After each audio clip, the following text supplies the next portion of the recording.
Hi, എല്ലാവർക്കും ചെമ്പരത്തിയുടെ മറ്റൊരു മനോഹരമായ എപ്പിസോഡ് റിവ്യൂയിലേക്ക് സ്വാഗതം.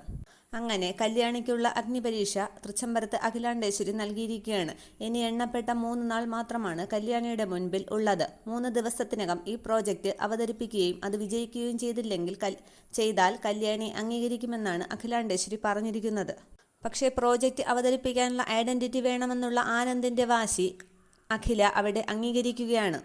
കല്യാണിക്കുള്ള ഐഡന്റിറ്റി നൽകുന്നതിനോടൊപ്പം അഖില ഇപ്പോൾ പറയുകയാണ്, 3 ദിവസത്തിനകം ഗുഡ് ഹോപ്പ് ഇന്റർനാഷണൽ കമ്പനിയുമായിട്ടുള്ള ഈ ഡീൽ അവതരിപ്പിച്ചിരിക്കണം. അവതരിപ്പിക്കുക മാത്രമല്ല, അത് ഉറപ്പിക്കുകയും ചെയ്യണം. കൂടാതെ ഇത് ക്യാൻസൽ ആയാൽ കല്യാണി എന്നേക്കുമായി തൃച്ചംബരത്ത് നിന്ന് ഇറങ്ങിയിരിക്കണം.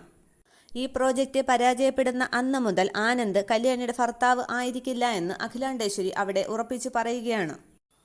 ഇനിയുള്ള എണ്ണപ്പെട്ട നാളുകളിൽ ആനന്ദിന്റെ സഹായത്തോടെ കല്യാണി വിജയിക്കുമോ എന്നുള്ളത് നമുക്ക് കാത്തിരിക്കുന്ന കാണാം. ഇത്രയുമാണ് നാളത്തെ പ്രൊമോയിൽ കാണിക്കുന്നത്. Okay, thank